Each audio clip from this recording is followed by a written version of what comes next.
मुस्लिमवाडा दिवचले खैराव rolling मिलांत लोखंड वितळावपी भट्टेंत 4 स्फोट जाले। हाचो अर्द किलोमीटरच्या वाठारांत आशिल्ल्या घरांक धपको बसलो। ह्या घडणुकेंत कांय जिवीत हानी जाल्ली ना ही एक बरी गजाल आसा। दिवचल उजो पालोवपी दळाच्या जवान आनी पुलिसांनी घडणूक थळार धांव घेवन उजो नियंत्रणांत हाडलो। देगेच्या घरांक ह्या स्फोटाचो धपको बसलो म्हूण थळावे लोक सांगतात। ह्या प्रकरणाचेर थळाव्यांनी तिडक उक्तायल्या। दिवचले पुलीस ह्या घडणुकेची खोलायेन चवकशी करता। हाचे पयलीं अशा तरेचो 2 वर्सां फाटीं स्फोट जाल्लो। ताच्या उपरांत आतां हो परत स्फोट घडटकर थळावे तिडकल्यात।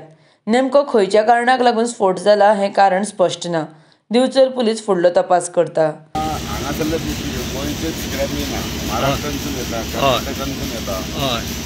केन्ना फायर एक्सटिंग्विशर बाटल्यो आसता किंवा कसले तरी कॅमिकलाचे आनी कितें बाटल्यो आसूं शकता ते ब्लास्ट जाल्ले आसतले कळ्ळें तुका ताका लागून हो आवाज जाला। तेजेर कितें तरी सोल्युशन करून ते कोण करपाचें आमी अगेन्स्ट फॅक्टरी ना कळ्ळें तुका म्हणल्यार अशें पोल्युशन हें तें जावपा जायना।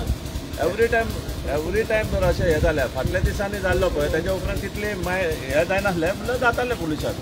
हे ब्लास्ट जालो तो सामको चड हें हांव 25 वर्सां जालें हांव घर बांदून हांगा रावता असो ब्लास्ट म्हणटा तो हांवें केन्ना आयकोना।